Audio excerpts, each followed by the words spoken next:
ठीक है, तो सुअरों को गंदगी दिखी, गिद्धों को लाश मिली। आप भारत के नागरिकों की उपमा सुअर और गिद्ध से कैसे दे सकते हैं? गिद्धों को केवल लाश मिली, सुअरों को गंदगी मिली। ए.के. वाजपेयी साहब, लाश मिली, 30 लोग मरे ना, भगदड़ हुई, 18 लोग दिल्ली में मरे ना, भगदड़ हुई।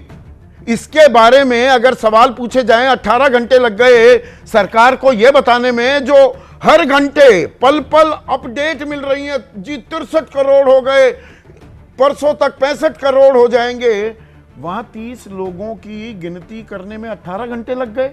वीडियो बनाकर सरकार तक अपनी बात पहुंचाने वाले लोग ना तो सुअर हैं ना गिद्ध हैं, सभी के सभी भारत के सम्मानित नागरिक हैं।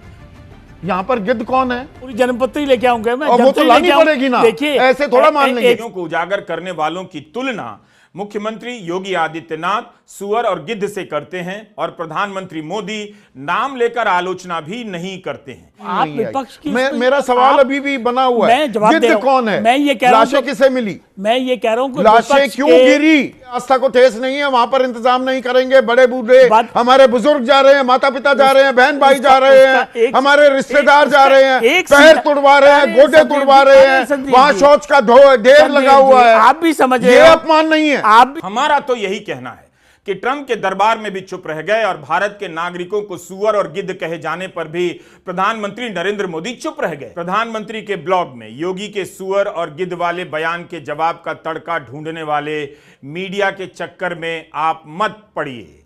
मीडिया में कब से योगी बनाम मोदी की कहानी बनाई जा रही है।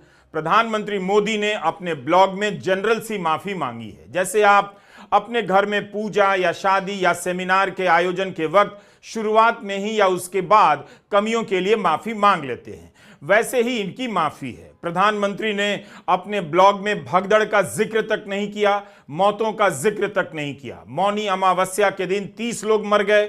नई दिल्ली रेलवे स्टेशन पर मरने वालों की संख्या 18 थी। इन दोनों का कोई जिक्र नहीं। अब ये कुछ कमियां नहीं थी, लोगों ने जितने कष्ट सहे उन्हें कुछ कमियों का नाम देकर अफसोस जताने का कोई मतलब नहीं रह जाता। जो कमी दिखाई दे रही थी कि गंगा का पानी साफ नहीं था, स्नान करने के लिए लोगों को 20-20 किलोमीटर पैदल चलने पड़े, 2-2 दिन तक जाम में रहना पड़ा। नई दिल्ली रेलवे स्टेशन पर भगदड़ के वीडियो लोगों ने बनाए, उन्हें ट्विटर से हटवाने के आदेश दिए जा रहे हैं। वीडियो बनाकर सरकार तक अपनी बात पहुंचाने वाले लोग ना तो सुअर हैं ना गिद्ध हैं, सभी के सभी भारत के सम्मानित नागरिक हैं। मीडिया में भले प्रधानमंत्री की इस पंक्ति को माफीनामे के रूप में उभारा गया है कि उन्होंने माफी मांग ली है, लेकिन प्रधानमंत्री मोदी की माफी औपचारिकता से ज्यादा नहीं। यह माफी भी उस माफी के समान है जब किसान आंदोलन के बाद प्रधानमंत्री मोदी ने कहा था शायद उनकी तपस्या में कोई कमी रह गई। क्या यह अच्छा नहीं होता कि मीडिया इस हेडलाइन को ऐसे बनाता कि कमियों को उजागर करने वालों की तुलना मुख्यमंत्री योगी आदित्यनाथ सुअर और गिद्ध से करते हैं और प्रधानमंत्री मोदी नाम लेकर आलोचना भी नहीं करते हैं।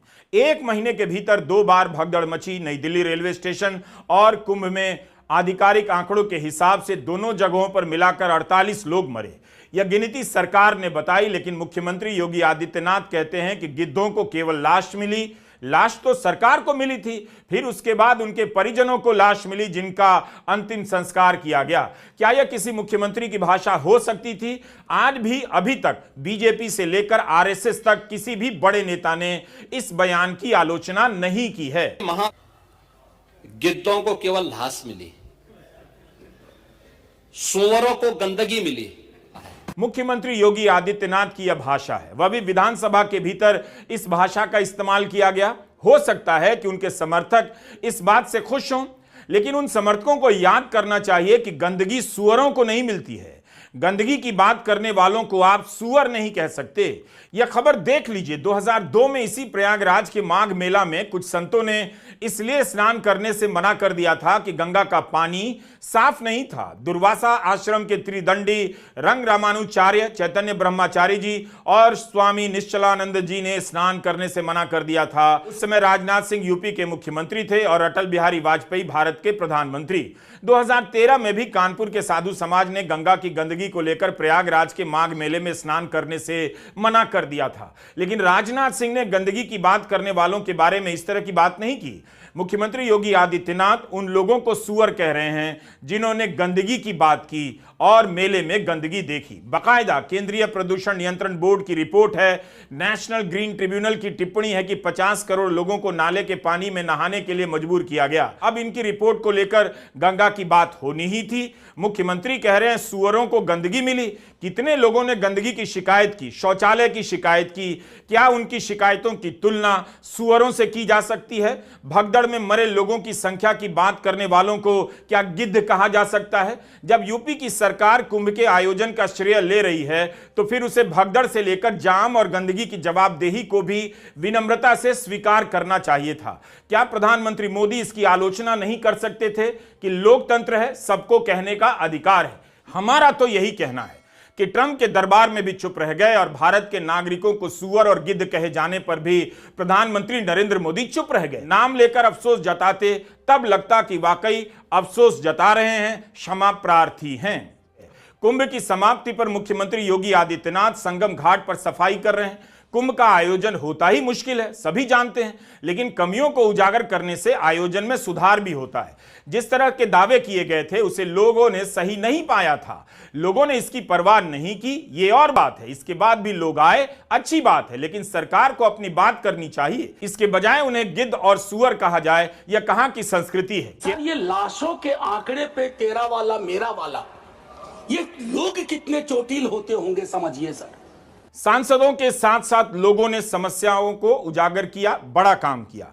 स्नान करती महिलाओं के वीडियो बाजार में बिक रहे थे, इसकी जानकारी पुलिस की तरफ से पहले नहीं आई।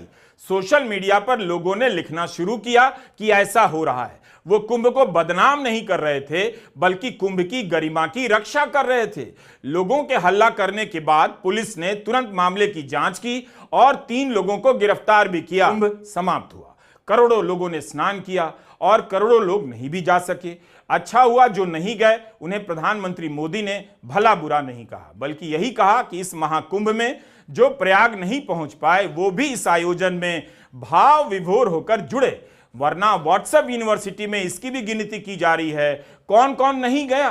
कुंभ की सफलता को लेकर दावे किए जाएंगे तो सवाल भी उठेंगे, लेकिन किसी को सुअर कहना, गिद्ध कहना सही नहीं है। हम एक अजनबी दौर में रह रहे हैं। जिस तरह कुंभ के स्नान को अमृत स्नान कहा जाने लगा है, उसी तरह कुछ पता नहीं सुअर और गिद्ध को भी अमृत वचन घोषित कर दिया जाए। नमस्कार, मैं रवीश कुमार।